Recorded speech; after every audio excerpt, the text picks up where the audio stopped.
ஓம் ஸ்ரீராம ராம ராமேதி ரமே ராமே மனோரமே சகசிரநாம தத்துல்யம் ஸ்ரீராம நாம வராணனே. உலகம் யாவையும் தாமுழா வாக்கலும் நிலைபெறுத்தலும் நீக்கலும் நீங்களா அழகிலா விளையாட்டுடையார் அவர் தலைவர் அன்னவர் சரண் நாங்களே. எத்திர எத்திர ரகுநாத கீர்த்தனம் தத்திர தத்திர கிருத்தமாஸ்தகாஞ்சலிம் வாஷ்பவாரி பரிபூர்ணலோச்சனம் மாருதிம் நமது ராட்சசாந்தகம்.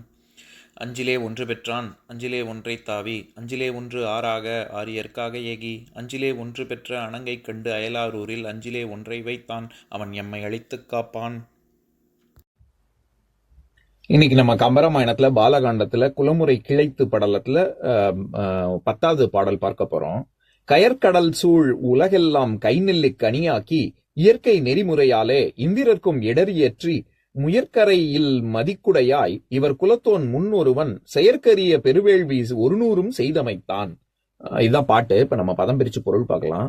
முயல் கரை இல் முயலாகிய களங்கம் இல்லாத மதிக்குடையாய் சந்திரனைப் போல விளங்கும் வெண்குற்ற குடையுடையவனே இவர் குலத்தோன் இம்மைந்தர்களது குலத்திலே முன்னொருவன் முன்பு தோன்றினான் ஓர் அரசன்.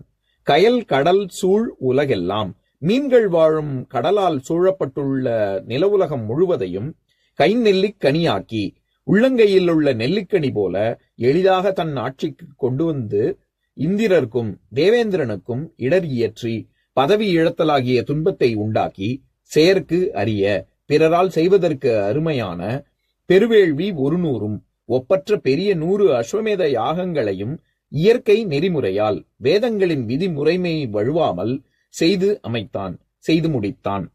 இப்ப நம்ம இந்த பாட்டுல இருக்கக்கூடிய நயங்களை பார்க்கலாம்.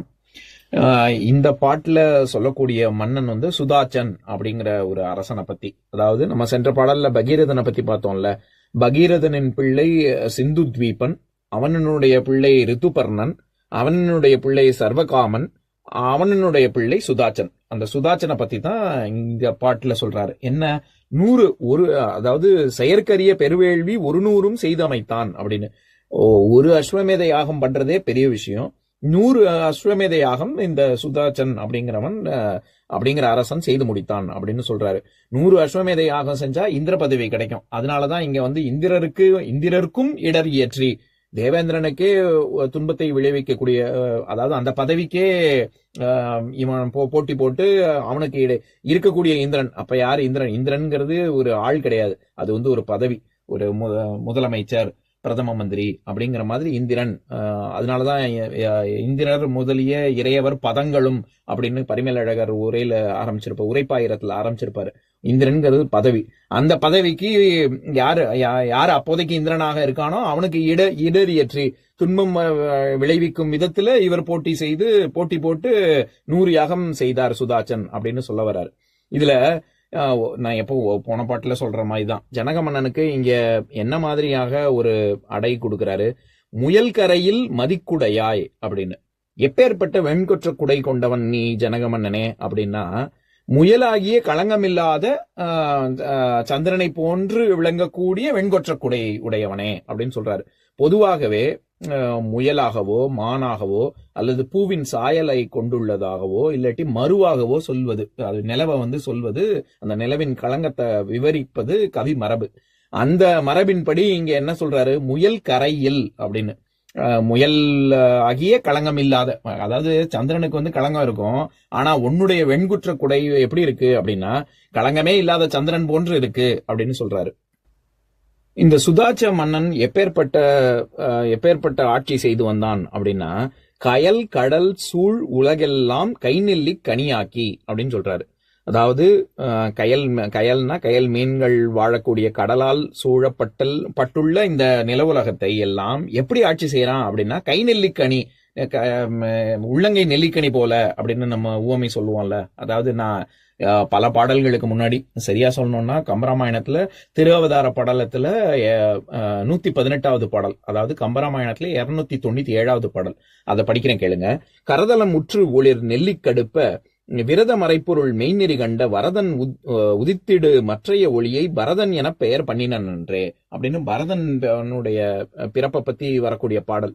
அதுலயே நம்ம பார்த்திருக்கோம். அதாவது கரதலம் உற்று ஒளிர் நெல்லி கடுப்ப அப்படின்னு, உள்ளங்கை நெல்லிக்கனி போல அப்படின்னு.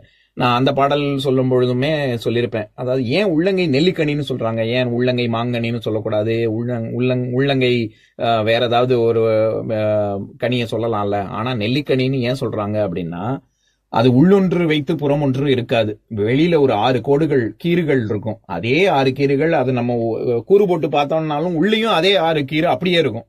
அதனால உள்ள ஒண்ணு இருந்து வெளியில ஒண்ணு வேற மாதிரி இருக்கிற வாய்ப்பே கிடையாது. அதனாலதான் அதை உதாரணமா சொல்றாங்க. அந்த மாதிரி என்ன சொல்றது, கைப்புண்ணுக்கு கண்ணாடி தேவையா அப்படின்னு சொல்ற மாதிரி உள்ளங்கையில நெல்லிக்கனி. அவன் சுலபமாக அவன் எல்லா உலகத்தையுமே அவன் வசப்படுத்தினான் அப்படின்னு சொல்றதுக்கு இந்த மாதிரியாக ஒரு அடை கொடுக்கிறாரு. கயற்கடல் சூழ் உலகெல்லாம் கை நெல்லி கனியாக்கி, கையில இருக்க உள்ளங்கை நெல்லிக்கனி மாதிரி சுலபமாக அவன் ஆக்கிட்டான் அப்படின்னு சொல்றாரு. சுதாச்சன் அப்பேற்பட்ட ஆட்சி செய்தான் அப்படின்னு. அஸ்வமேத யாகங்கள் எல்லாமே எப்படி அவன் செய்தான் அப்படின்னா இயற்கை நெறிமுறையாலே அப்படின்னு. இயற்கை அப்படின்னா இந்த இடத்துல இயற்கை நேச்சர் அப்படின்னா அந்த பொருள் கொண்டு வந்துடக்கூடாது. இந்த இடத்துல இயற்கை நெறி அப்படிங்கிறது வேதம். அதாவது வேத சப்தங்கள் என்றும் அழியாதது. அது காஸ்மிக் பொட்டன்ஷியாலிட்டி அப்படின்னு சொல்லுவாங்கல்ல, அந்த வேத தத்துவம் அப்படிங்கிறது எல்லாமே அதுல இருந்து பிறப்பு. ஓம்ங்கிற பிரணவத்திலிருந்து வந்தது. அது என்றுமே இருக்கும். அது எதுலையுமே ஒடுங்காது. உலகமே ஒடுங்கும் பொழுது கூட ஓம்ங்கிற அந்த தத்துவம் ஒடுங்காது. அதனால அது எப்பவுமே இருக்கிறது. அது இயற்கை. அதனால இயற்கைங்கிறது இந்த இடத்துல நம்ம வேத முறைப்படி, இயற்கை நெறி அப்படின்னா வேத முறைப்படி என்ன சொல்லியிருக்கோ அதன்படி அஸ்வமேத யாகங்கள் 100 செய்தான் அப்படின்னு தான் பொருள் கொள்ளணும். இப்ப நான் பாட்டை இன்னொரு தடவை படிக்கிறேன், கேளுங்க. கயற்கடல் சூழ் உலகெல்லாம் கை நெல்லி கனியாக்கி இயற்கை நெறிமுறையாலே இந்திரர்க்கும் இடறியற்றி முயற்கரையில் மதிக்குடையாய் இவர் குலத்தோன் முன்னொருவன் செயற்கரிய பெருவேள்வி 100 செய்து அமைத்தான். இன்னொரு நாள் இன்னொரு பாட்டு பார்க்கலாம்.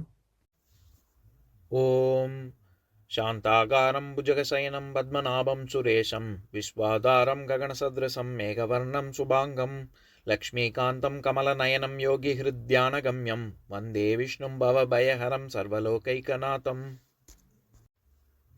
உம்பரோடு இம்பர்காரும் உலகம் ஓர் ஏழும் ஏழும் எம்பெருமான் என்று ஏத்தி இறைஞ்சி நின்று ஏவல் செய்ய தம்பியரோடும் தானும் தருமமும் தரணி காத்தான் அம்பரத்து அனந்தர் நீங்கி அயோத்தியில் வந்த வள்ளல்.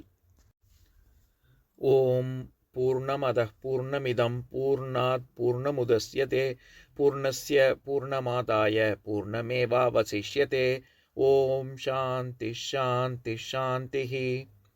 ஓம் சர்வேஷாம் ஸ்வஸ்திர்பவது சர்வேஷாம் சாந்திர்பவது சர்வேஷாம் பூர்ணம் பவது சர்வேஷாம் மங்களம் பவது. ஓம் சாந்தி சாந்தி சாந்திः. ஓம் சர்வே பவந்து சுகினः சர்வே சந்து நிராமயாः சர்வே பத்ராணி பஷ்யந்து மா கஷ்சித் துக்கபாக் பவேத். ஓம் சாந்தி சாந்தி சாந்திः.